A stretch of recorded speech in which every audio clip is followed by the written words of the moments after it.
Good morning friends. मेरी आवाज आ रही है आपको? जरा चैट बॉक्स में डालिए प्लीज। यस मुझ सर। हाँ, यस। तो without wasting any further time directly start करते हैं। First of all, happy independence day to all. और आज का सब्जेक्ट और आज का डे एकदम मतलब उसका एकदम कोरिलेशन बहुत अच्छा जम के आया है। तो मैं बताऊंगा उसके बारे में। तो आज का सब्जेक्ट है way forward and investment opportunities in current market scenario. कुछ लोग अभी भी ज्वाइन कर रहे हैं, जरा मैं एडमिट करके लेता हूँ और फिर स्टार्ट करते हैं।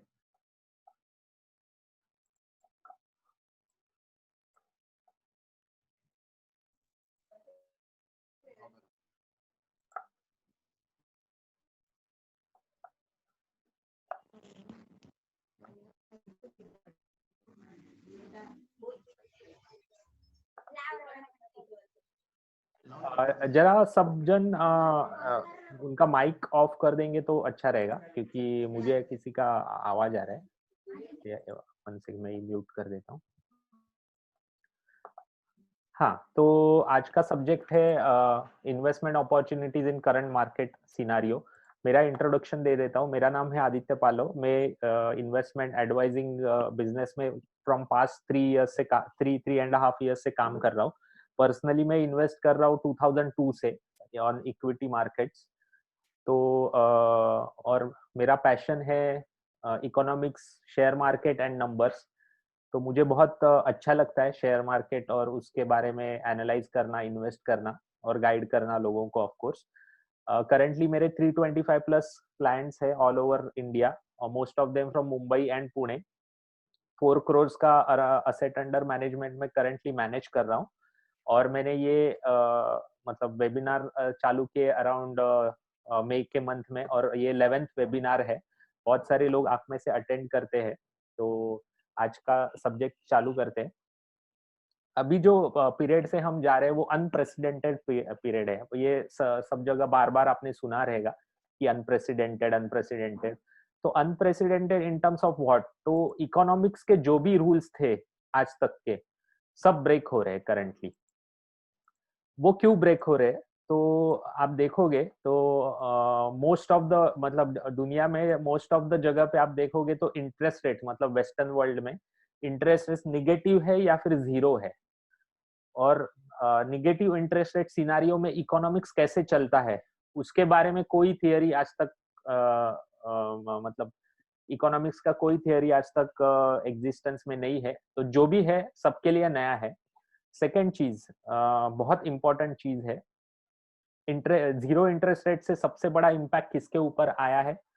तो है रिटायर पॉपुलेशन के ऊपर, मतलब पोस्ट 60। क्योंकि कैसे होता था इंडिया में, आज भी वो कल्चर है कि मतलब यंग जनरेशन जो हमारी पहले वाली जनरेशन है उसका ख्याल रखते हैं पोस्ट 60। लेकिन जैसे जैसे मतलब हम जब भी 60 हो जाएंगे तो हमारा हम एक्सपेक्ट नहीं कर सकते कि मेरा आगे वाला जनरेशन मेरा ख्याल रखे फाइनेंशियली, ऑफ कोर्स। और इंटरेस्ट रेट जीरो है। तो ये जो रिटायर पॉपुलेशन हो वो इन्वेस्ट कहाँ पे करे? तो उनको मतलब फोर्सफुली मार्केट में आना पड़ रहा है, जहाँ पे रिस्क लेना पड़ रहा है उनको। तो ये सबसे बड़ा चेंज है ऑल ओवर द वर्ल्ड। अभी इसको कैसे टैकल करेंगे, ये time is the only solution. लेकिन आज का सब्जेक्ट है कि करंट मार्केट सिनारियो में क्या क्या अपॉर्चुनिटीज है। तो मैं आपको बता दूं, हर एक कंट्री के हिस्ट्री में 25 30 40 साल ऐसे आते हैं कि वो कंट्री मतलब का ग्रोथ जबरदस्त होता है, मतलब जीडीपी ग्रोथ होता है। और वो कंट्री एकदम ट्रांसफॉर्म हो जाता है 25 30 ईयर्स के पीरियड में। आप इंग्लैंड का देखोगे, मतलब ग्रेट ब्रिटेन का देखोगे, तो अर्ली 19th सेंचुरी में बहुत ज्यादा ग्रोथ हुआ। मतलब वो वर्ल्ड लीडर था। उसके बाद यूएस का टाइम आया, मतलब 1950s के अराउंड 30 40 इयर्स यूएस ने बहुत ज्यादा ग्रोथ किया। उसके बाद जापान ने 1960s टू 1990 के 30 इयर्स में जबरदस्त ग्रोथ किया, वर्ल्ड को लीड किया। उसके बाद आया चाइना का टाइम अराउंड 1985 टू 2015। ये 25 साल में चाइना ने चाइना का जीडीपी अराउंड 10% से ग्रो हुआ है, प्लस वहां की जो गरीबी है वो ऑलमोस्ट 0% आ गई है। मेरे हिसाब से इंडिया का टाइम अभी चालू हुआ है। नेक्स्ट 30 इयर्स बाय 2050 इंडिया के पास अपॉर्चुनिटी है कि जीडीपी ग्रोथ डबल डिजिट्स में हो सकती है। उसके ऊपर आज मतलब जो लास्ट 70 इयर्स में जो भी चीजें हुई है वो सब राइट प्लेस में हुई है, और हमारा जो जनरेशन है सबसे लकीएस्ट जनरेशन में मानता हूँ, क्योंकि नेक्स्ट 30 इयर्स में हम हमारा इन्वेस्टमेंट होगा बहुत सारा, हमारा प्राइम लाइफ ये नेक्स्ट 30 इयर्स में रहेगा जो आज अटेंडीज है उनका। तो हम सबसे लकीएस्ट जनरेशन है, प्लस डेमोक्रेसी है इंडिया में, वो जब सबसे बड़ा एडवांटेज है। तो जो भी क्राइसिस है करंट, उसमें क्या क्या अपॉर्चुनिटीज है। एक अल्बर्ट आइंस्टाइन का कोट है, in the midst of every crisis lies a great opportunity. लेकिन वो जो ग्रेट अपॉर्चुनिटी है आपको दिखने के लिए एक चीज आपको करने पड़ेंगे, अ, वो मीडिया और सोशल मीडिया से आपको दूर रहना पड़ेगा। क्योंकि ये जो मीडिया और सोशल मीडिया होता है, सैडली मतलब हमारे में से कोई अटेंडी अगर मीडिया में जॉब कर रहा है या उससे रिलेटेड है, तो मैं उसकी माफी मांग के ये स्टेटमेंट करूंगा कि मीडिया और सोशल मीडिया में जो भी होता है 99% इज पेड। सो कितना ध्यान देने का उसके ऊपर, और कितना उसके उससे हमारा डिसीजन मेकिंग अफेक्ट करने का, ये हर एक का चॉइस है। मेरे हिसाब से इससे दूर रहना चाहिए। अगर मैं फाइनेंशियली बात कर फाइनेंशियल डिसीजंस के बारे में बात कर रहा हूँ, क्योंकि ये सब पेड होता है, और अगर इससे आप आपके लाइफ का डिसीजन मेकिंग करोगे तो मतलब बहुत रिस्की हो जाएगा, ऐसे मुझे लगता है। अगर आप फंड मैनेजर्स देखोगे, जो टॉप के फंड मैनेजर्स है, वो हमेशा मीडिया से दूर रहते हैं, मतलब वो पेपर भी नहीं पढ़ते। इनफैक्ट बहुत सारे ऐसे इन्वेस्टर्स मैंने देखे हैं जो मतलब बहुत रिच इन्वेस्टर्स जो सीएनबीसी नहीं देखते हैं। सीएनबीसी देख के अगर आप आपके डिसीजंस लेते रहोगे फाइनेंशियल, तो मतलब बहुत रिस्की हो जाएगा। अभी ये जो करंट क्राइसिस चालू है, तो बहुत सारे लोगों में निगेटिविटी है, जॉब इनसिक्योरिटी है, बिजनेस में जो भी है उनके कैसे आगे होगा उसके ऊपर है। अभी यूएस का डेटा भी आ रहा है, अगर लास्ट क्वार्टर का डेटा देखोगे यूएस का, तो -32% जीडीपी ग्रोथ है यूएस में। तो जो कि 1929 के जो ग्रेट डिप्रेशन था उससे भी ज्यादा है। लेकिन मैं आपको बताऊं कि वर्ल्ड में कहीं पर भी इमरजेंसी जैसी सिचुएशन है, तो सबसे बिगेस्ट रिफॉर्म तब भी हुए जब भी इमरजेंसी लाइक सिचुएशन है। इंडियन कॉन्टेक्स्ट में आप देखोगे तो जब भी इंडिया इंडिपेंडेंट हुआ था 1947 में, तो इंडिया में कुछ भी मैन्युफैक्चर नहीं होता था। 92% ऑफ द फूड इंपोर्ट होता था, 97% ऑफ द कंजम्पशन चीजें इंपोर्ट होती थी, लिटरेसी रेट 85% था। ऐसे सिचुएशन में हमें इंडिपेंडेंस मिला था, तो उसमें से सॉल्यूशन क्या निकाला गवर्नमेंट ने? तो पीएसयू सेक्टर, कोर सेक्टर में पीएसयू कंपनियां सेटअप की, 5 ईयर प्लान सेटअप हुआ। 1960s में फिर मिल्क फूड का शॉर्टेज था, तो ग्रीन रेवोल्यूशन, व्हाइट रेवोल्यूशन हुआ।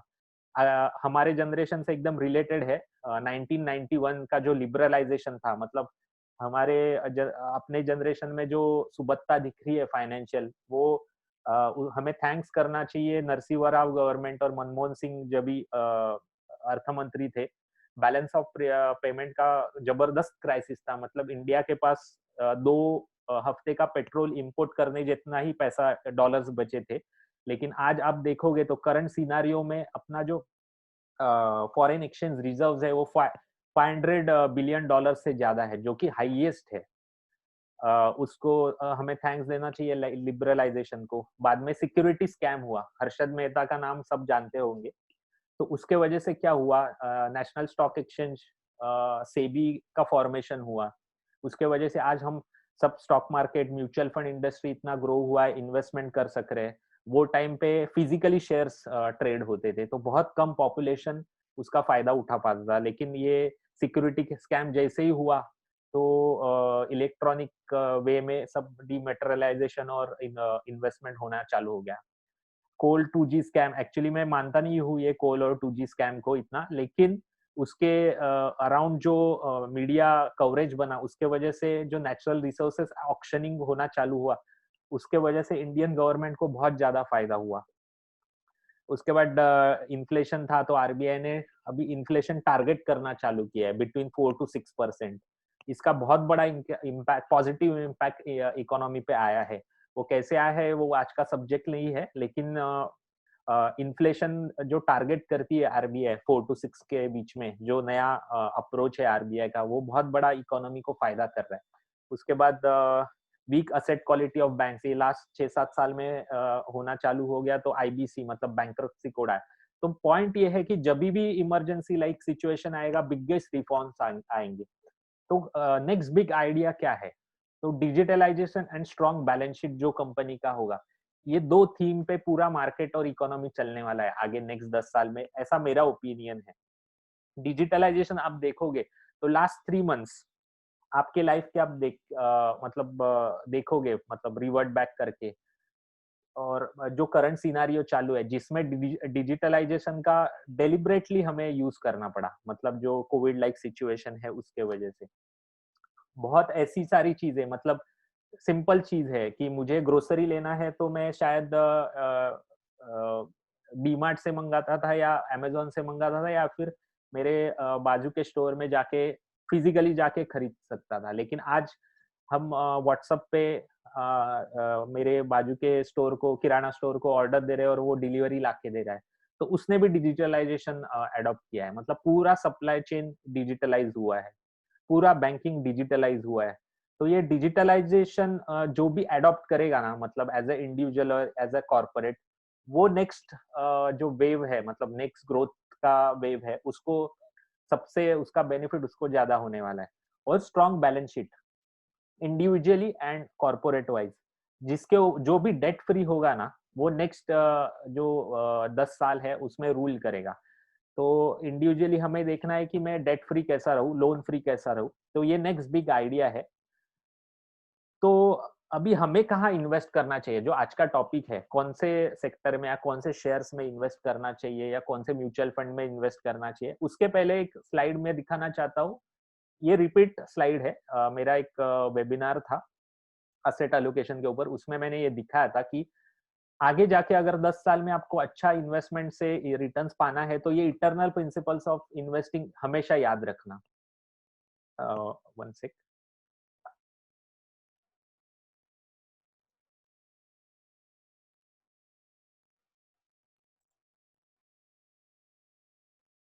हाँ, ये इटर्नल प्रिंसिपल्स ऑफ इन्वेस्टिंग हमेशा याद रखना। तो सबसे सबसे पहला इन्वेस्टिंग का प्रिंसिपल है मार्केट साइकिल, आपको समझना बहुत जरूरी है। अभी मार्केट साइकिल क्या है, ये नेक्स्ट स्लाइड में पता चलेगा आपको।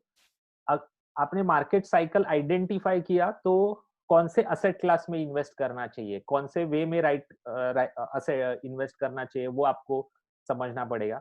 उसके बाद मैंने मार्केट साइकिल आइडेंटिफाई किया है, उसके बाद असेट आइडेंटिफाई किया है, कहाँ इन्वेस्ट करना है, मतलब म्यूचुअल फंड के कौन से स्कीम में इन्वेस्ट करना है या कौन से शेयर में इन्वेस्ट करना है, ये मैंने आइडेंटिफाई कर लिया। तो उसके बाद मुझे डिसाइड करना है उसमें मैं कितना पैसा डालूं, मतलब अगर मेरे पास 100 रुपीज है, तो मैं कितना पैसा उस वो जो मैंने आइडेंटिफाई किया है वो असेट में डालूं, वो इम्पोर्टेंट मैटर करेगा। और फोर्थ, जो सबसे डिफिकल्ट चीज है, कि selling the right asset class, मतलब जब भी हम कोई भी चीज में प्रॉफिट बनाते हैं, आइदर वो अर्ली बुक कर लेते हैं या फिर वो बुक ही नहीं करते हैं, या फिर मैंने कोई असेट क्लास में इन्वेस्ट किया या शेयर में इन्वेस्ट किया, उसमें मुझे लॉस हो रहा है, तो हम बेच नहीं पाते उसको, कभी बेचने का ये समझता नहीं है। तो सबसे चारों में डिफिकल्ट चीज है, कभी बेचना है, वो सबसे डिफिकल्ट चीज होती है। तो अभी मार्केट साइकिल्स एक थोड़ा हिस्ट्री देखते हैं। इंडिया में 3 बाय एंड लार्ज, मतलब मॉडर्न हिस्ट्री में देखते हैं, आफ्टर 1990 3 मार्केट साइकिल्स चले। एक 1995 टू टू सॉरी, ये 2016 नहीं है, ये 2000 है। हाँ, 1995 टू 2000 में सेंसेक्स 3000 टू 4000, मतलब 25% ग्रोथ हुआ इसमें। लेकिन जो आईटी सेक्टर था, IT sector around 100 times grow किया, मतलब इन्फोसिस विप्रो के स्टॉक वहां वो टाइम पे, अगर आपके में से बहुत लोगों को पता है, P price to earning ratio, तो 300 टू 400 के प्राइस टू अर्निंग रेशो पे मिलते थे वो टाइम पे। फिर 2000 में आईटी बस्ट, मतलब आईटी के स्टॉक्स बहुत ज्यादा करेक्ट होने चालू हो गए। तो ये साइकिल चला जिसमें आईटी, मीडिया और टेलीकॉम, ये 3 सेक्टर जबरदस्त रिटर्न दिए। उसके बाद एक साइकिल आया 2001 टू 2007 का, जिसमें कैपेक्स, मतलब कैपिटल गुड्स जो जो कंपनियां थी, मतलब कैपिटल इंटेंसिव जो कंपनियां थी। बैंकिंग, कमोडिटीज और ऑटो सेक्टर जबरदस्त चला, मतलब इसके स्टॉक्स ने, ये 4 सेक्टर के स्टॉक्स ने अराउंड 30 टाइम्स के रिटर्न्स दिए। सेंसेक्स 4000 से 20000 तक का रैली किया 2000 टू 2007 के मार्केट साइकिल में। बाद में एक साइकिल आया 2008 टू 2015, फार्मा, एफएमसीजी, ऑटो, ये स्टॉक्स ने अराउंड 15 टाइम्स ये पीरियड में ग्रोथ किया। तो ये देखते हैं। हाँ, जो 1995 टू 2000 का जो साइकिल था, ग्रीन आप देखिए, ग्रीन कलर में मैंने हाईलाइट किया हुआ है। आईटी सेक्टर 97 टाइम्स बढ़ा, 97 टू 100 टाइम्स। लेकिन वही पीरियड में ऑटोमोबाइल देखो श्रिंक हुआ, एफएमसीजी से 4 टाइम्स ग्रो हुआ, फार्मा सेक्टर भी ऑलमोस्ट श्रिंक था, रिटेल बैंकिंग श्रिंक हुआ, सीमेंट सेक्टर श्रिंक हुआ। लेकिन 2000-2007 का पीरियड जैसे ही आया, ऑटोमोबाइल स्टॉक्स ने 12 टाइम्स रिटर्न दिए। रिटेल जो 95 टू 2000 2 टाइम्स ही बढ़ा था, वो डायरेक्टली 10 टाइम्स बढ़ा। तो ऐसे हर एक मार्केट साइकिल के जो लीडर्स होते हैं वो अलग होते हैं। तो अगर मैं आइडेंटिफाई कर पाया कि नेक्स्ट मार्केट साइकिल के लीडर्स कौन रहेंगे और उसमें मैंने इन्वेस्ट किया, तो मुझे एबनॉर्मली हाई रिटर्न मिल सकते हैं। तो मार्केट साइकिल ये 5 फेजेस में होती है हमेशा। एक तो burst phase, best time to invest, boring phase, boom phase और बबल फेज। तो हर एक फेज के एक-एक फीचर्स है, तो आइडेंटिफाई कर सकते हो। आज का ये टॉपिक नहीं है, लेकिन मैं शॉर्टली आपको बताता हूँ।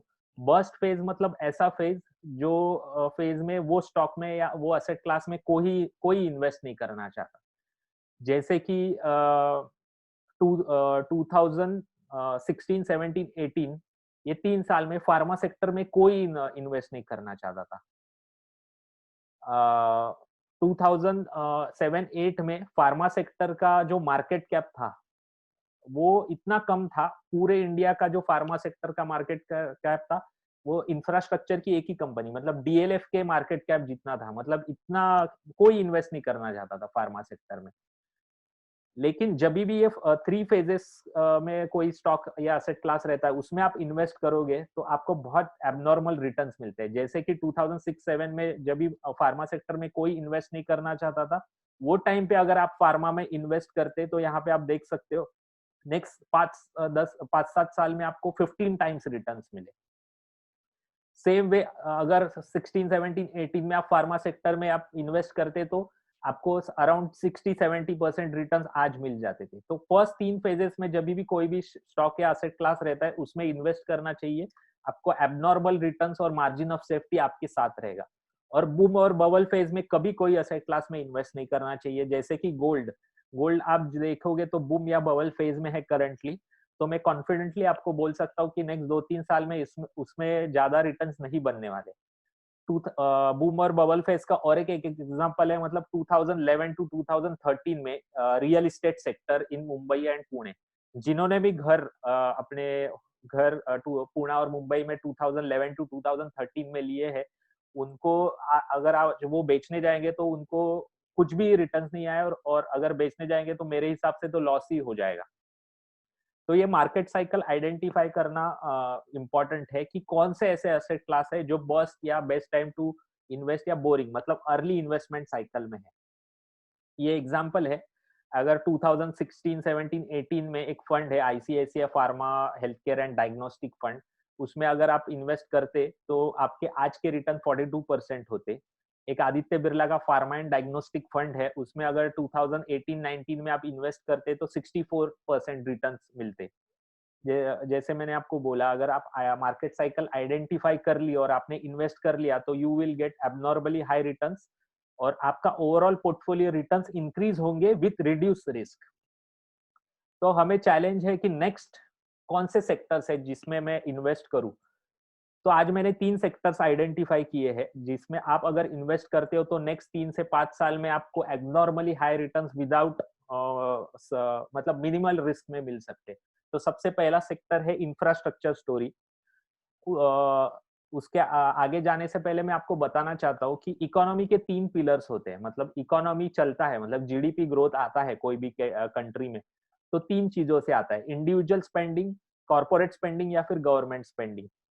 अभी तक जो सेशन है वो कनेक्ट कर पा रहा हूँ ना मैं, मतलब मैं जो बोल रहा हूँ वो आपको समझ रहा है ना? जरा चैट बॉक्स में टाइप कीजिए प्लीज, तो मुझे समझेगा एग्जैक्टली कि यस आप। Sir, absolutely. यस। तो तीन सेगमेंट, तीन पिलर्स होते हैं, इंडिविजुअल, गवर्नमेंट एंड कॉर्पोरेट। तो आप इंडियन मार्केट का हिस्ट्री देखोगे तो 2004 टू 2007 ये बिगेस्ट बुल रन था इंडियन मार्केट्स में। अगर आप में से कोई वो टाइम पे इन्वेस्ट करता रहेगा तो आपको मालूम है कि जो सेंसेक्स 3-4,000 था वो डायरेक्ट 21,000 बन गया। मतलब जो जिसने भी 1 करोड़ से एंट्री मारा 2003 में या 2004 में, और तो वो डायरेक्ट 100 करोड़ लेके बाहर आया 2007 में। इतना वेल्थ जनरेट किया इंडियन मार्केट्स ने बिटवीन 2004 टू 2007। ये पूरा जो जीडीपी ग्रोथ था वो एरा का, वो कॉर्पोरेट ड्रिवन था। मतलब कॉर्पोरेट बैलेंस शीट एक्सपांड हुए, कॉर्पोरेट ने बहुत ज्यादा बिजनेसेस में री इन्वेस्ट करना चालू किया, जिसके वजह से एम्प्लॉयमेंट जनरेट हुआ। एम्प्लॉयमेंट से सैलरीज बढ़े, लोगों के सैलरी बढ़े तो स्पेंडिंग बढ़े और इंडिया का जीडीपी बढ़ गया।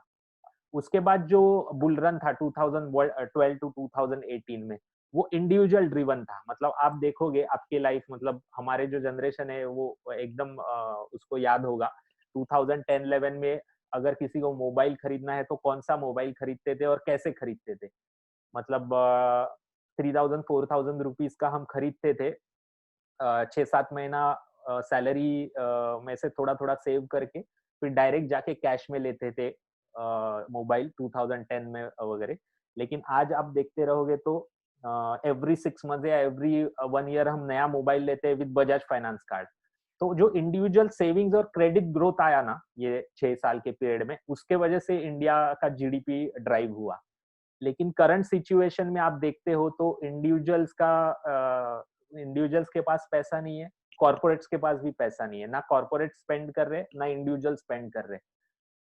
तो अभी जो नेक्स्ट बुल रन आएगा वो गवर्नमेंट स्पेंडिंग से आएगा। मतलब गवर्नमेंट को स्पेंड करना ही पड़ेगा। तीन में से कोई ना एक पिलर तो स्पेंड करना चाहिए अगर ग्रोथ आना चाहिए तो गवर्नमेंट स्पेंडिंग आएगा। तो गवर्नमेंट स्पेंडिंग हमेशा इंफ्रास्ट्रक्चर, सबसे इजीएस्ट वे होता है गवर्नमेंट को स्पेंड करना, इंफ्रास्ट्रक्चर में स्पेंड करो। जैसे ब्रिजेस बनाओ या मतलब इंफ्रास्ट्रक्चर, रोड्स बनाओ। इंफ्रास्ट्रक्चर में जितना स्पेंड करते हैं तो क्या होता है कि जो वर्कर लोग होते हैं, जो एक्चुअल फील्ड पे काम करते हैं, उनके हाथ में पैसा जाता है। मतलब गरीबों के हाथ में पैसा जाता है। और जब भी गरीब के हाथ में पैसा जाता है तो वो जाके मार्केट में स्पेंड करता है। मार्केट में स्पेंड करेगा तो चीजों का मतलब चीजों के मतलब सेल बढ़ेगा। सेल बढ़ेगा तो कॉर्पोरेट्स मतलब इंडस्ट्री और ज्यादा कैपेक्स ग्रोथ करेगा और ऐसे ग्रोथ आता है। तो इंफ्रास्ट्रक्चर में इंडियन गवर्नमेंट बहुत ज्यादा फोकस्ड है। आज ही सुबह में मोदी जी का भाषण सुन रहा था। उन्होंने स्पेसिफिकली एक चीज बताया जो जो मीडिया ने मुझे लगता है कि इग्नोर किया। तो उन्होंने बोला कि 7,000 ऐसे इंफ्रास्ट्रक्चर प्रोजेक्ट्स इंडियन गवर्नमेंट ने आइडेंटिफाई किया है जिसको मैसिवली फंड किया जाएगा गवर्नमेंट की तरफ से। तो इंफ्रास्ट्रक्चर सेक्टर में क्या ग्रोथ पोटेंशियल देखिए। मतलब per capita electricity consumption India का, इंडिया 6th लार्जेस्ट इकोनॉमी है वर्ल्ड में। लेकिन इलेक्ट्रिसिटी पर कैपिटा कंजम्पशन देखिए, ये येलो लाइन देखिए, सिर्फ 805 किलोवाट का इलेक्ट्रिसिटी कंजम्पशन है, बहुत कम है। आप डेवलप वर्ल्ड देखोगे तो इंडिया से काफी बड़ा अभी भी स्कोप है। इंडिया का रोड कनेक्टिविटी नेटवर्क देखिए, 5th लार्जेस्ट इकोनॉमी है लेकिन फिर भी कितना कम है। गुड्स ट्रांसपोर्टेड बाय रेलवेज देखिए, इतना नेटवर्क होने के बावजूद बहुत कम है। और ये नेशनल इंफ्रास्ट्रक्चर प्लान गवर्नमेंट का, इसमें स्पेंडिंग कितना होने वाला है देखिए। लास्ट 5 सालों में 44 लाख करोड़ का स्पेंडिंग प्लान था। कितना हुआ मुझे पता नहीं, लेकिन ये प्लान था। 20 to 25 नेक्स्ट 5 ईयर्स में डबल से भी ज्यादा प्लान है। तो बहुत ज्यादा पैसा इंफ्रास्ट्रक्चर स्पेस में आने वाला है और बहुत स्कोप अभी तक बचा है। कैसे इंफ्रास्ट्रक्चर स्टोरी अनफोल्ड हो रहा है देखिए। शायद मुझे ऐसे लग रहा है कि ये बोर सेशन है थोड़ा, लेकिन अगर ये आप सुन लोगे और इसमें से लास्ट में जो 2-3 स्लाइड है वो आप फॉलो कर लोगे ना, तो नेक्स्ट 5 साल में आप बहुत पैसा बनाने वाले हो।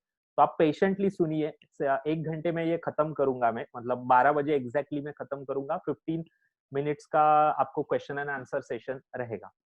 तो इंफ्रास्ट्रक्चर स्टोरी कैसे अनफोल्ड, आपको कभी भी क्वेश्चन रहेगा ना, आप चैट बॉक्स में डालिए, मैं वहाँ के वहाँ एड्रेस कर दूंगा, या फिर अगर पॉसिबल नहीं है तो एंड में एड्रेस करूंगा। तो इंफ्रास्ट्रक्चर स्टोरी कैसे अनफोल्ड हो रहा है, देखिए कोई भी इंफ्रास्ट्रक्चर प्रोजेक्ट होता है ना, वो कैपिटल इंटेंसिव होता है। तो कोई भी इंडिविजुअल के पास इतना पैसा नहीं है कि बिजनेस में इतना डाले, और मतलब इतना पैसा डाले और कोई इंफ्रास्ट्रक्चर प्रोजेक्ट खड़ा करे। तो उनको हमेशा कोई भी इंफ्रास्ट्रक्चर कंपनी को पैसा लेंड मतलब बोरो करना पड़ता है बैंक से। तो बैंक से जब भी बोरो करेगी ना कोई भी कंपनी, तो जितना इंटरेस्ट रेट कम होगा, उतना उनका बिजनेस वायबल होना होगा। तो मैंने एक आपको स्लाइड दिखाया था इंफ्रास्ट्रक्चर, ये 2001 टू 2007 के पीरियड में, अगर आप इंफ्रास्ट्रक्चर मतलब सीमेंट या retail banking finance, capex capital goods का रिटर्न्स देखिए, 30 टाइम्स शेयर्स बढ़े ये 6 साल में। क्योंकि ये जो 6 साल थे ना, वो टाइम पे इंटरेस्ट रेट बहुत कम थे, जिसके वजह से ये कैपिटल इंटेंसिव जो बिजनेसेस थे जैसे इंफ्रास्ट्रक्चर, उनको बहुत बड़ा फायदा हुआ। प्लस और एक चीज थी, डॉलर बहुत स्टेबल था वो टाइम पे, डॉलर रूपी जो ये होता है रेशो होता है, वो बहुत स्टेबल था, जिसके वजह से इनको बहुत फायदा हुआ। लेकिन 2008 के बाद अगर लास्ट 12 साल देखोगे तो इंफ्रास्ट्रक्चर प्रोजेक्ट्स ने बहुत अंडर परफॉर्म किया, मतलब इंफ्रास्ट्रक्चर सेक्टर ने, क्योंकि इंटरेस्ट रेट बहुत ज्यादा थे ये लास्ट 12 साल। तो उनको उनका बिजनेस वायबल नहीं हो रहा था। तो आप देखोगे लास्ट 12 साल में जेपी एसोसिएट्स या बहुत सारी ऐसी डीएलएफ, ऐसी बहुत सारी इंफ्रास्ट्रक्चर कंपनियां हैं, उनका मतलब शेयर प्राइस कुछ भी, मतलब रिलायंस पावर ऐसा 1-2 रुपया शायद कुछ है, तो इतना उनका बिजनेस अनवायबल हो गया था। लेकिन अभी आप देखोगे तो कोविड की सिचुएशन से इंटरेस्ट रेट 2.5% से कम हुए हैं, जो कि बहुत बड़ा एडवांटेज है इंफ्रास्ट्रक्चर स्टोरी अनफोल्ड होने के लिए। उसके बाद अभी गवर्नमेंट को है ना, जो अनएम्प्लॉयमेंट सिचुएशन है, सब जगह से, मीडिया से, अपोजिशन से, उनको गवर्नमेंट के ऊपर प्रेशर आ रहा है कि एम्प्लॉयमेंट अनएम्प्लॉयमेंट का प्रॉब्लम है। तो उसके वजह से डेलिबरेटली गवर्नमेंट को ये इंफ्रास्ट्रक्चर प्रोजेक्ट्स के कंस्ट्रक्शन के ऊपर ध्यान देना पड़ेगा, क्योंकि ये जो कंस्ट्रक्शन इंडस्ट्री है, ये सबसे लार्जेस्ट एम्प्लॉयमेंट जनरेटर है। लेबर लॉस सिंप्लीफाई करने पड़ेंगे, तो ही आज ज्यादा से ज्यादा जो कॉर्पोरेट्स वाले लोग हैं, मतलब एंटरप्रेन्योर्स लोग हैं, ये इंफ्रास्ट्रक्चर में आएंगे। तो ये सब चीजें गवर्नमेंट के लेवल पे काफी ज्यादा हो रही है, मीडिया में इसको अटेंशन दिया नहीं जा रहा है। उसके बाद और एक बड़ा फायदा हुआ है, वो यूएस ने, मैं हमेशा हर एक वेबिनार में बोल रहा हूँ कि यूएस ने बहुत ज्यादा डॉलर्स प्रिंट किए, $4 ट्रिलियन लास्ट 4 महीनों में यूएस ने प्रिंट किए हुए। उसका फायदा इंडिया को कैसे हुआ है, तो बहुत ज्यादा पैसा इंडिया में आया है, प्लस डॉलर वीक हुआ है इंटरनेशनल मार्केट में, क्योंकि सप्लाई ज्यादा है। जब भी डॉलर वीक होगा, रुपी का वैल्यू बढ़ेगा या स्टेबल रहेगा, इंफ्रास्ट्रक्चर सेक्टर को बहुत ज्यादा फायदा होता है। तो ये ड्राइवर्स है इंफ्रास्ट्रक्चर स्टोरी अनफोल्ड होने में। अभी देखते हैं लास्ट मतलब 15 इयर्स में निफ्टी और इंफ्रास्ट्रक्चर, निफ्टी इंफ्रा, उसने कैसा परफॉर्म किया। तो ये जो ब्लू लाइन है, ये साल दिख रहे नहीं है नीचे, लेकिन 2004 टू 2020 का ये ग्राफ है। ब्लू जो है वो निफ्टी इंफ्रा इंडेक्स है, और रेड कलर लाइन जो है वो निफ्टी 50 है, जो अपना इंडेक्स है टॉप 50 कंपनीज का। तो 2004 टू 2007, ये 3 साल में ब्लू लाइन देखो, मतलब निफ्टी इंफ्रा ने बहुत ज्यादा आउट परफॉर्म कर दिया। लेकिन ये 2007-8 के बाद ये कंटिन्यूअस बेसिस पे अंडर परफॉर्म कर रहा है। तो मैंने आपको मार्केट साइकिल का स्लाइड दिखाया था, ऐसे सेक्टर में या ऐसे एसेट क्लास में हमें इन्वेस्ट करना चाहिए जो कि बर्स्ट फेज में या अर्ली इन्वेस्टमेंट साइकिल में से। तो इंफ्रास्ट्रक्चर एग्जैक्टली ऐसा सेक्टर दिख रहा है कि जो निफ्टी को अंडर परफॉर्म कर रहा है काफी टाइम से, तो इसमें ग्रोथ आना ड्यू है। तो ये और एक आर्ग्यूमेंट है इंफ्रास्ट्रक्चर ग्रोथ स्टोरी के लिए। अभी मैंने आपको एक सेक्टर बताया इंफ्रास्ट्रक्चर, सेकंड है बैंकिंग एंड फाइनेंशियल सेक्टर। अभी बैंकिंग एंड फाइनेंशियल सेक्टर में स्टोरी क्या है, तो इंफ्रास्ट्रक्चर को जो भी कैपिटल लगता है वो बैंकिंग में से आता है। तो अभी लास्ट 3 महीनों में जो भी मतलब लॉकडाउन सिचुएशन है, अनएम्प्लॉयमेंट, बिजनेस, जीडीपी कम है, उसको रिवाइव करने के लिए आरबीआई ने क्या किया है, तो मैं एक एनालॉजी आपको बताता हूँ, नल खोल दिया है, पैसे का नल खोल दिया है, पैसा आते जा रहा है, आते जा रहा है, और नीचे एक बाल्टी रखा हुआ है, जिसमें पैसा पानी भरते जा रहा है, पैसा भरते जा रहा है। एक टाइम ऐसा आएगा कि बाल्टी पूरा भर जाएगा और उसमें से पानी स्पिल हो जाएगा। तो क्या होता है कि बहुत ज़्यादा पैसा आने की वजह से इन्फ्लेशन बढ़ने लगता है, मतलब महँगाई बढ़ने लगती है। लेकिन महँगाई कब बढ़ेगी? अगर वो बाल्टी में से पानी स्पिल होना चालू हुआ तो। तो गवर्नमेंट क्या करती है, जभी भी आरबीआई नल खोल देती है पैसे का, तो ज़्यादा से ज़्यादा पैसा इंडिविजुअल्स और कॉर्पोरेट के हाथ में जाने का कोशिश करती है। क्योंकि जभी भी इंडिविजुअल्स या कॉर्पोरेट्स के पास जाता है, इंडिविजुअल्स के पास जाता है तो क्या होता है, इंडिविजुअल्स जैसे आप और मैं जाके खर्चा करेंगे पैसा।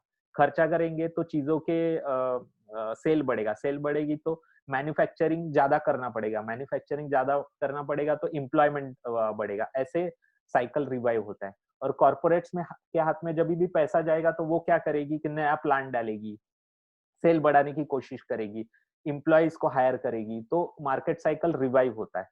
तो करंटली आरबीआई ने लास्ट 3 महीनों में टैप खोल दिया है, पानी जा रहा है बकेट में नीचे, और गवर्नमेंट ट्राई कर रही है कि उसमें से ज़्यादा पानी इंडिविजुअल्स के हाथ में और कॉर्पोरेट्स के हाथ में जाए। तो कैसे? तो जो एमएसएमई सेक्टर को जो 2 साल का हॉलिडे दिया है इंटरेस्ट पेमेंट के सॉरी लोन रिपेमेंट का, बहुत सारे उन्होंने रिफॉर्म्स लाए हैं, जो कि बैंकिंग एंड फाइनेंशियल सेक्टर को बहुत ज़्यादा हेल्प करने वाले हैं। उसके बाद अगर आप प्री कोविड एरा मतलब मार्च के पहले आप बैलेंस शीट्स देखोगे बैंकिंग का, तो 2016-17 में बैंकों का बैलेंस शीट बहुत खराब था, एनपीए इश्यूज जबरदस्त थे। उसके बाद आरबीआई और गवर्नमेंट के एक्शन के वजह से धीरे-धीरे ये एनपीए प्रॉब्लम सॉल्व होके प्री कोविड मतलब मार्च के पहले इंडियन बैंक्स के जो बैलेंस शीट थे वो बहुत स्ट्रांग थे। हालाँकि ये मोराटोरियम के वजह से उसके ऊपर मतलब लोग कितना रीपेमेंट करेंगे आफ्टर अगस्त जब ये मोराटोरियम खत्म हो जाएगा, वो थोड़ा टेंशन वाला चीज़ है। लेकिन आप ओवरऑल बैलेंस शीट्स देखोगे तो बहुत स्ट्रांग थे, और मेरे हिसाब से तो जो 4 टॉप 5-6 बैंक्स है जैसे कि आईसीआईसीआई, एचडीएफसी, एसबीआई या कोटक महिंद्रा बैंक, इनके बैलेंस शीट तो बहुत स्ट्रांग है और उनका कैश पोजीशन भी बहुत अच्छा है, और यही लेंड करेंगे इंफ्रास्ट्रक्चर प्रोजेक्ट्स को। तो आरबीआई गवर्नमेंट का जो कोऑर्डिनेटेड एक्शन है उसके वजह से बहुत अच्छे लेवल पे है। लेकिन आप मैं आपको नेक्स्ट स्लाइड बताता हूँ। ये जो निफ्टी और बैंक निफ्टी का कंपैरिजन है 2004 से, ऑलवेज बैंक निफ्टी ने आउट परफॉर्म किया है निफ्टी को। लेकिन आप अगर लास्ट मार्च के बाद का देखोगे, बैंक निफ्टी सडनली नीचे आया है बहुत ज्यादा, मोराटोरियम के डर के वजह से कि लोग रीपेमेंट करेंगे कि नहीं, या अपना इकोनॉमी कैसे रहेगा उसके वजह से।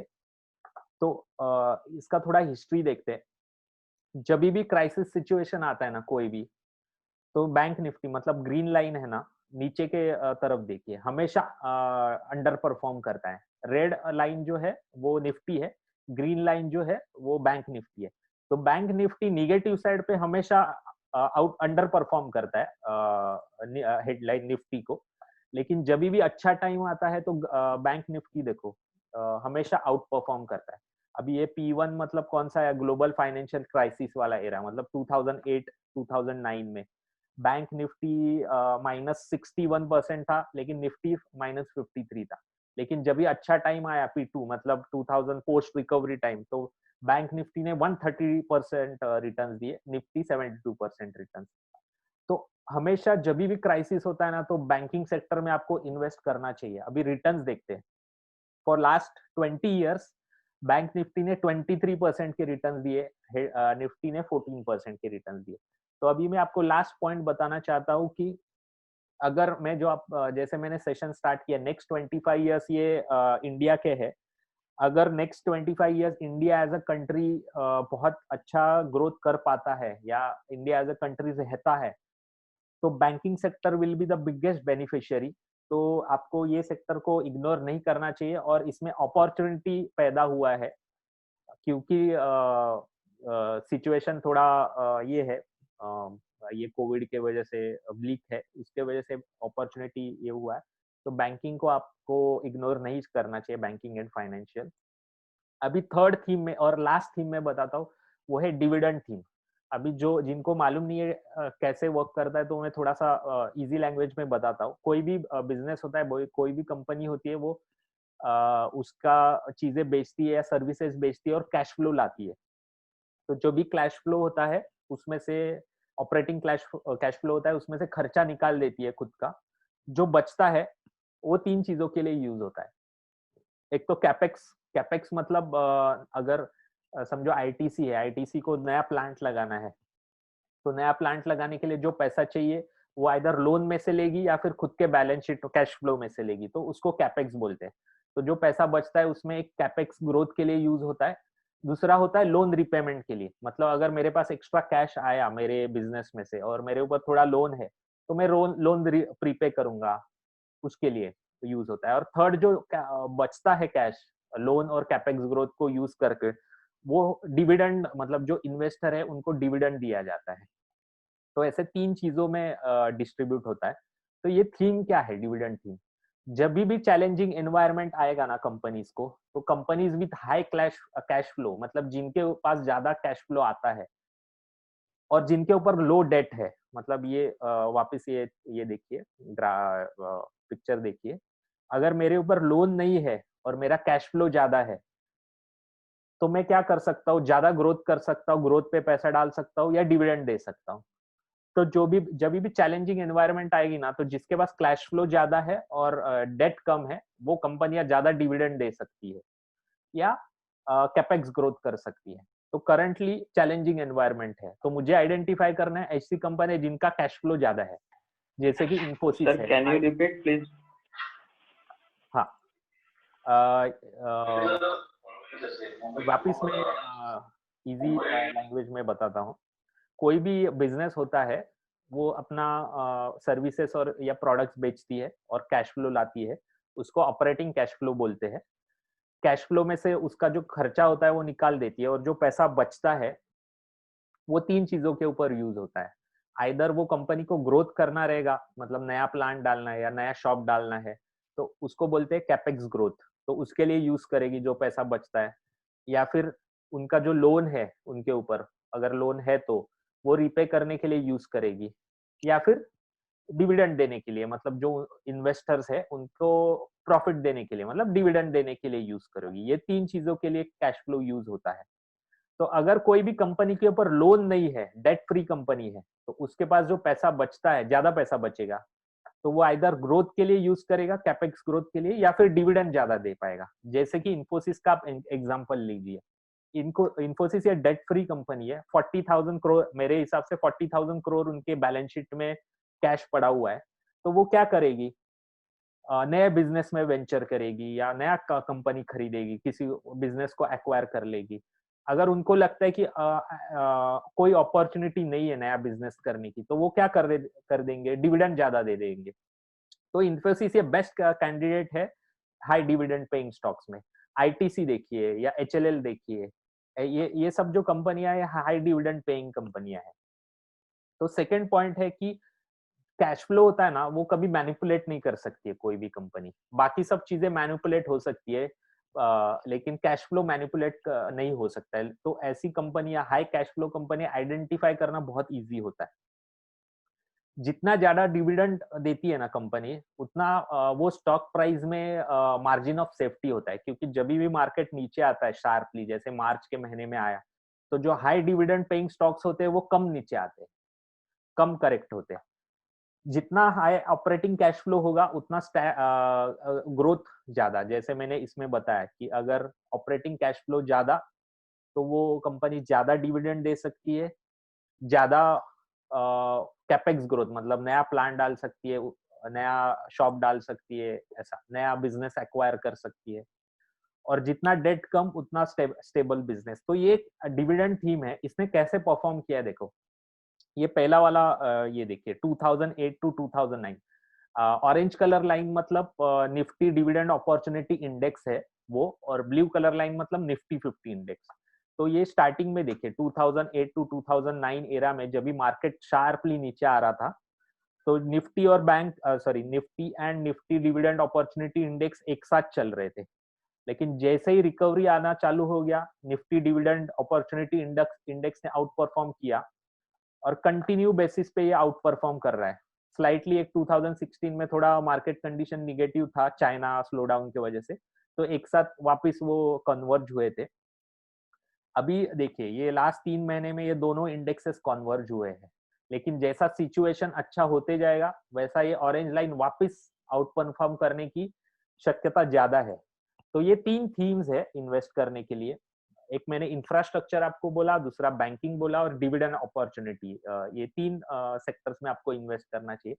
पोस्ट 23 मार्च परफॉर्मेंस देखते हैं। निफ्टी 50 ने 47% के रिटर्न्स दिए हैं अब तक 23 मार्च से, जिसको मैं टर्निंग पॉइंट बोलता हूँ। निफ्टी इंफ्रा ने 51% के रिटर्न्स दिए हैं, मतलब इंफ्रा थीम ऑलरेडी चालू, मतलब रिटर्न्स देना चालू कर दिया है। निफ्टी बैंक ने 28 अंडर परफॉर्म कर रहा है, मतलब हमने ये आइडेंटिफाई कर लिया कि मार्केट साइकिल के हिसाब से निफ्टी बैंक में अपॉर्चुनिटी बन रहा है। निफ्टी डिविडेंड अपॉर्चुनिटी इंडेक्स ने 40% के रिटर्न दिए। मैंने जैसे आपको बोला ये ऑरेंज लाइन और ब्लू लाइन तब भी कॉन्वर्ज होता है जब भी निगेटिव सिनारियो होता है, और जैसे ही मार्केट पॉजिटिव होना चालू होता है, इकोनॉमी पॉजिटिव होना चालू होता है, तो Nifty dividend opportunity index out perform करता है। तो वो इसमें अपॉर्चुनिटी है। निफ्टी फार्मा ने 80% के रिटर्न दिए। तो बहुत सारे लोग, मैंने इन्वेस्टर से बात करता हूँ तो मुझे पूछते हैं कि कौन से निफ्टी अपना फार्मा स्टॉक्स में मुझे इन्वेस्ट करना चाहिए।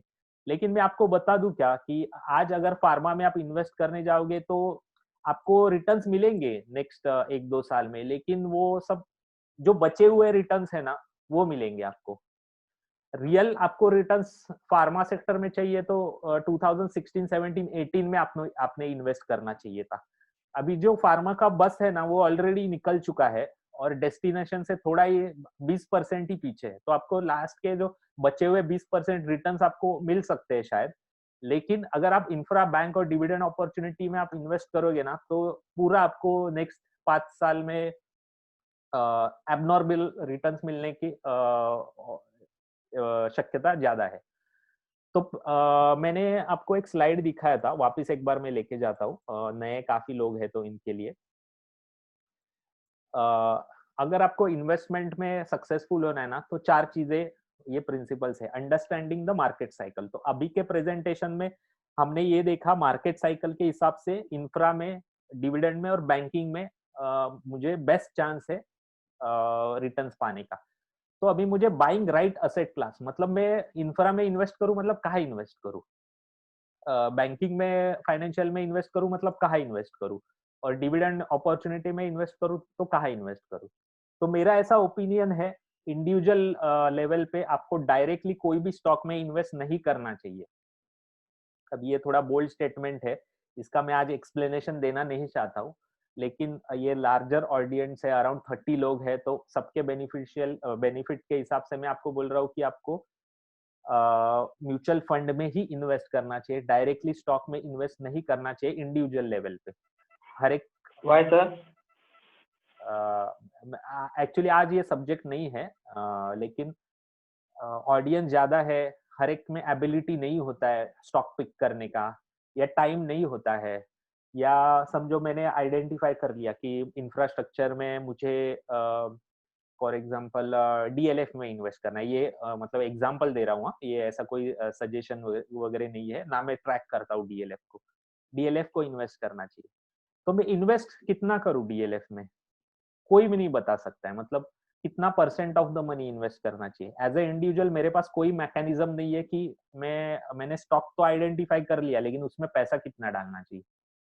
उसके बाद बेचना कभी चाहिए, डीएलएफ के अंदर क्या चालू है, उनके प्रोजेक्ट्स क्या चालू है, कौन से प्रोजेक्ट अटक गया है, कौन से प्रोजेक्ट में बाहर से फंडिंग आने वाला है, ऐसी कोई चीजें मुझे डायरेक्टली इंफॉर्मेशन नहीं है। मुझे इंफॉर्मेशन कहाँ से आ रहा है, इकोनॉमिक टाइम से आएगा या फिर टीवी देख के आएगा या सीएनबीसी देख के आएगा, जो कि पूरी दुनिया देखती है। तो इंफॉर्मेशन के चेन पे मैं लास्ट में आता हूँ एज ए इंडिविजुअल। तो इसलिए डायरेक्टली स्टॉक इन्वेस्टमेंट जो होता है ना, बहुत इंडिविजुअल लेवल पे रिस्की होता है। आपको एबनॉर्मल रिटर्न्स चाहिए तो ये फंड्स में आपको मिलेंगे। इंफ्रास्ट्रक्चर फंड में आप इन्वेस्ट कीजिए, बैंकिंग, फाइनेंशियल, म्यूचुअल फंड में आप इन्वेस्ट कीजिए और डिविडेंड यील्ड फंड्स में कीजिए। और ये जो सेक्टर्स है ना, करंटली थोड़े अर्ली मार्केट साइकिल में है, तो शायद आपको ये बहुत वोलाटाइल रहेंगे और आपको ये तुरंत रिटर्न्स नहीं दे पाएंगे। तो ये ऐसे एसेट क्लास में इन्वेस्ट करने के लिए एसआईपी और एसटीपी रूट बेस्ट होता है। एसआईपी मतलब systematic investment planning, most of the लोगों को ये पता होगा। एसटीपी मतलब सिस्टमैटिक ट्रांसफर प्लान। एसआईपी में आपके बैंक अकाउंट में से इंस्टॉलमेंट डेबिट होता है, एसटीपी में आपके डेट फंड में से इंस्टॉलमेंट डेबिट होता है, यही फर्क है। अभी इसको आप ऑप्टिमाइज कर सकते हो फ्लेक्स एसआईपी और स्मार्ट एसआईपी की तरह। फ्लेक्स एसआईपी, स्मार्ट एसआईपी का कॉन्सेप्ट सिंपल है, जब भी मार्केट नीचे जाएगा तो ज्यादा बाइंग होगा, जब भी मार्केट ऊपर जाएगा तो कम बाइंग होगा, जिसके वजह से आपके रिटर्न्स ऑप्टिमाइज होते हैं। पर्सनली मैं कौन से फंड्स में इन्वेस्ट करता हूँ या फिर मेरे जो इन्वेस्टर है मेरे थ्रू इन्वेस्ट करते हैं, वो उनको कौन से सजेस्ट कर रहा हूँ करंटली फंड्स, तो ये इसका फोटो ले सकते हो। आईसीआईसीआई का बैंकिंग एंड फाइनेंशियल फंड है, आदित्य बिरला का banking and financial fund, SBI infrastructure, ICICI infrastructure, Aditya Birla dividend yield fund और ICICI dividend field equity fund. ये फंड्स अच्छे क्वालिटी फंड्स है, ये 3 सेक्टर में से। अभी पहले 2 प्रिंसिपल्स मैंने कर लिए। एक तो मैंने मार्केट साइकिल आइडेंटिफाई किया, कौन से एसेट क्लास में इन्वेस्ट करना है, कौन से फंड में इन्वेस्ट करना है, वो आइडेंटिफाई कर लिया। अभी थर्ड प्रिंसिपल है साइजिंग, मतलब आपके पोर्टफोलियो का कितना परसेंट इसको देना चाहिए, बहुत इंपॉर्टेंट चीज है। अगर आपने पहले 2 चीजें कर ली और इसको आपने इग्नोर किया तो भी आपका पोर्टफोलियो रिटर्न्स नहीं दे पाएगा, यह मैं आपको कॉन्फिडेंटली बोल सकता हूँ। अभी किसी ने मुझे क्वेश्चन पूछा था डायरेक्ट स्टॉक में क्यों इन्वेस्ट नहीं करना चाहिए, ये रीजन के वजह से कि आपने आइडेंटिफाई तो कर लिया सेक्टर, आपने स्टॉक तो आइडेंटिफाई कर लिया, लेकिन आपके पास 1 लाख रुपए है तो उसमें से कितना एक्सपोजर वो फंड को दोगे, ये आप आइडेंटिफाई कर ही नहीं सकते हो। मतलब समझो आपने 1 लाख रुपया है, 5 स्टॉक आइडेंटिफाई किए, हर एक में 20-20% आपने डाला, उसमें से 3 स्टॉक्स ने आपको बहुत ज्यादा रिटर्न दिए और 2 स्टॉक्स ने आपको नीचे मतलब बहुत अंडर परफॉर्म किया, ओवरऑल पोर्टफोलियो आपको 12% रिटर्न दे रहा है, तो कोई मतलब ही नहीं हुआ इतना रिस्क लेने का। तो बेटर है कि ये जो साइजिंग का ये होता है ना, मतलब कौन से स्टॉक्स में कितना डालना चाहिए, ये हम फंड मैनेजर को आउटसोर्स करें और उसका फी दे, जो अराउंड 2% एक्सपेंस रेशो होता है फंड का, तो आपके रिटर्न्स काफी अच्छे हो सकते हैं, मतलब 15-16% आपको रिटर्न्स मिल सकते हैं। अभी ये कोई गारंटी नहीं है, लेकिन पास्ट परफॉर्मेंस के हिसाब से 15-16% आप इजीली अचीव कर सकते हो। तो अगर आपने ये चारों प्रिंसिपल्स इन्वेस्टमेंट के फॉलो किए। करंटली मैं मेरे इन्वेस्टर को ऐसे सजेस्ट कर रहा हूँ कि मिड कैप फंड्स में आपको आपका 20% अलोकेशन होना चाहिए, लार्ज कैप में कुछ भी अलोकेशन नहीं होना चाहिए, ऐसा मेरा ओपिनियन है। स्मॉल कैप में 30% होना चाहिए, मल्टी कैप में 15% होना चाहिए, वैल्यू फंड्स में 25% होना चाहिए और इंफ्रा बैंकिंग डिविडेंड ये जो सेक्टोरल फंड है उसमें 20% होना चाहिए। 20% भी बाइफरगेट आप करोगे तो इंफ्रा में 5%, बैंकिंग में 10% और डिविडेंड यील्ड में 5% अलोकेशन होना चाहिए। और सबसे इंपॉर्टेंट चीज मैं आपको एकदम अंडरलाइनिंग हाईलाइट करूंगा, ये आप बिल्कुल भी ध्यान रखना, नेक्स्ट 2-3 साल में आपको डेट का एक्सपोजर 50% करना चाहिए मेरे हिसाब से। अगर आपके पास डेट म्यूचुअल फंड नहीं है, कुछ भी नहीं है, तो आपको तुरंत कल से चालू करना चाहिए डेट म्यूचुअल फंड में इन्वेस्ट करना। अगर आपके पास डेट म्यूचुअल फंड्स है तो आप सबसे पहले चेक कीजिए वो आपके पोर्टफोलियो के कितने परसेंट है, वो अराउंड 50% के आसपास होने चाहिए नेक्स्ट 2-3 साल में। अभी इसका मैं 2 रीजन बताऊंगा क्यों होने चाहिए। फर्स्ट रीजन, जो इकोनॉमिक्स चल रहा है ऑल ओवर द वर्ल्ड, किसी को भी पता नहीं है वो इकोनॉमिक्स नेक्स्ट 3-4-5-10 सालों में कैसे अनफोल्ड होगा। तो ऐसे अनसर्टन सिनारियो में इक्विटी मार्केट्स बहुत वोलाटाइल हो सकता है। तो वोलाटिलिटी का सबसे फायदा लेने के लिए अगर आपके पास डेट में पैसा है, मतलब debt portfolio 50% of the portfolio आपका एकदम प्रोटेक्टेड है, उसके ऊपर कोई इम्पैक्ट नहीं आने वाला है इक्विटी का ऊपर नीचे होने का। अगर आपके पास 50% है डेट में और मार्केट नीचे आया मार्च के महीने जैसा, तो थोड़ा डेट का पैसा आप इक्विटी में डाल के आप सस्ते में इक्विटी खरीद सकते हो। ये first reason. Second reason, US ने जो 4 ट्रिलियन डॉलर्स छापे हैं लास्ट 4 महीने में, अनप्रेसिडेंटेड है। मतलब इतना ह्यूज मनी है कि मतलब आप बिलीव नहीं कर सकते हो। तो ये जो डॉलर्स है ना, और इंटरेस्ट रेट 0 करके रखा है, मतलब जो टैप है पैसे का वो पूरा खोल के रखा है फुल फोर्स में। तो कभी ना कभी वो बाल्टी भरेगा बकेट नीचे का और पानी स्पिल होना चालू हो जाएगा, पैसा स्पिल होना चालू हो जाएगा, तभी इन्फ्लेशन बढ़ना चालू हो जाएगा।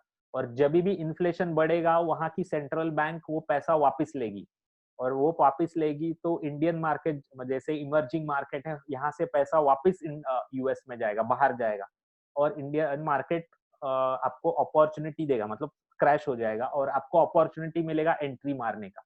तो अगर वो अपॉर्चुनिटी आपको लेना है तो आपके पास डेट में पैसा चाहिए। अभी मार्च में 40% मार्केट डाउन हुआ, वो टाइम पे सबसे बड़ा प्रॉब्लम क्या था कि किसी ने एक्सपेक्ट नहीं किया था, तो किसी का आइदर पैसा नहीं था या फिर इतनी अनसर्टेन सिचुएशन थी, जिनके पास पैसा था उनके पास जिगर नहीं था, क्योंकि पता ही नहीं था कि ये जो लॉकडाउन है वो कैसा अनफोल्ड होगा, कितने टाइम तक चलेगा, ये सब प्रॉब्लम्स थे।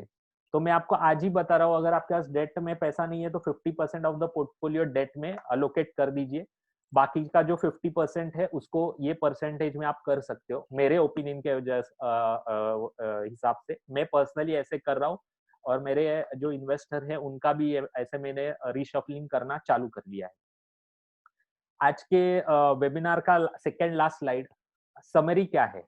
तो सबसे पहला चीज है कि बिगेस्ट अपॉर्चुनिटी है जैसे फार्मा में 2016-17 में था, वैसे आज इंफ्रास्ट्रक्चर, बैंकिंग और डिविडेंड यील्ड स्पेस में आज अपॉर्चुनिटी है। ये सबसे पहला चीज। सेकंड है कि ये इन्वेस्टमेंट करते टाइम आप ध्यान रखिए कि सडनली आपका पैसा इसमें मत डालिए, एसआईपी और एसटीपी रूट में ही डालिए, क्योंकि मार्केट वोलाटाइल रहने की बहुत ज्यादा शक्यता है आने वाले टाइम में, 2-3 सालों में। थर्ड चीज एकदम इम्पोर्टेंट, मतलब ये पूरे वेबिनार में से आपने कुछ भी नहीं लिया, सिर्फ ये पॉइंट ही लिया ना, तो भी आपके रिटर्न्स अच्छे रहेंगे। वो है आपके पोर्टफोलियो का साइजिंग बहुत इंपॉर्टेंट है, मतलब स्मॉल कैप में कितना डालने का, मिड कैप में कितना डालने का, लार्ज कैप में कितना डालना चाहिए, बहुत इंपॉर्टेंट है। अगर आपका पोर्टफोलियो में लार्ज कैप के 4-5 स्कीम है और 20-30% आपका पोर्टफोलियो अब लार्ज कैप में है, तो आप नेक्स्ट 3 साल में आपका पोर्टफोलियो अंडर परफॉर्म करने वाला है, श्योर शॉट। चौथी चीज, booking profits is extremely important. मैं आपको बताना चाहता हूँ, जो भी इन्वेस्टर्स होते हैं ना, वो मतलब मैं भी मेरा भी जो आइडल है वो वॉरेन बफे है, जो सबसे रिचेस्ट आदमी है और इन्वेस्टमेंट करके वो रिचेस्ट बन चुका है वर्ल्ड में। तो वॉरेन बफे का थियरी है कि buy right sit tight, simple, मतलब एक स्टॉक बाय कर लो और अनलिमिटेड टाइम के लिए बाय कर लो और उसके ऊपर बैठे रहो। तो पूरा जो थियरी है ना, इन्वेस्टमेंट थियरी, ये बाइंग राइट के ऊपर ये है, मतलब रिवॉल्व करता है। किसी ने ये बोला ही नहीं कि बेचना कभी चाहिए, बेचना कभी चाहिए। इसके ऊपर बहुत कम इंफॉर्मेशन है। तो लेकिन ये जो वुका वर्ल्ड है ना, वोलाटाइल अनसर्टन, ये जो वर्ल्ड है, इसमें आपको प्रॉफिट तो मिल सकता है, मतलब जैसे फार्मा में प्रॉफिट तो मिल रहा है, 80% प्रॉफिट तो दे दिया है, लेकिन आपने प्रॉफिट नहीं बुक किया ना, तो 2 साल में आप देखोगे तो पूरा निगेटिव में चला होने की चांसेस भी हो सकते हैं। तो जब भी प्रॉफिट मिल रहा है तो आपको बुक कर लेना चाहिए। तो ये सबसे बड़ा ट्रिकी क्वेश्चन है कि कभी बुक करना चाहिए। तो लास्ट पॉइंट पे मैं आऊंगा कि एज अ इंडिविजुअल, अगर आप आपका खुद का पैसा आप खुद इन्वेस्ट करते हो मार्केट में, तो ये जो चौथा पॉइंट है ना, बुकिंग प्रॉफिट को, वो आपको नहीं जमने वाला है। मुझे भी नहीं जमेगा अगर मेरा पैसा मैं खुद से इन्वेस्ट करूंगा तो, क्योंकि जब भी प्रॉफिट बनेगा ना, तो मेरा मेंटालिटी ऐसे अभी ऐसे वर्क करेगा। अपना ह्यूमन ब्रेन ही है, ऐसा है कि 80% मुझे मिला है फार्मा में और अभी भी चीजें हो रही है, तो मुझे शायद 100% मिल सकता है, 120% मिल सकता है, तो मैं बैठे रहूंगा उसके ऊपर। अगर निगेटिव साइड जा रहा है ना, मुझे दिख रहा है कि यस बैंक निगेटिव जा रहा है, हालांकि अभी वो यस बैंक का एक एग्जांपल ले रहा हूँ, मुझे दिख रहा है, दिख रहा है, दिख रहा है, दिख रहा है, तभी भी मैं बैठा रह रहा हूँ वो स्टॉक पे। यस बैंक का स्टॉक था 800 रुपीज पे, शायद 700-800, वहां से लोग नीचे नीचे आ रहा है, फिर भी लोगों ने अपने पोर्टफोलियो में रखा हुआ है। क्योंकि इंडिविजुअल लेवल पे जो अपना ब्रेन होता है ना, वो बहुत इमोशनल होता है, और इमोशंस पैसे के मामले में बिल्कुल काम नहीं करती। आपको रैशनल रहना जरूरी है। इसके लिए लास्ट पॉइंट है, एक फाइनेंशियल एडवाइजर अपॉइंट करो। शायद आपको लगेगा कि मैं मेरा एडवर्टाइजिंग कर रहा हूँ, तो आप ऐसा समझिए कि हाँ, मैं मेरा एडवर्टाइजिंग कर रहा हूँ, लेकिन ये पॉइंट आप कीजिए, आपको आप अच्छा फाइनेंशियल एडवाइजर आइडेंटिफाई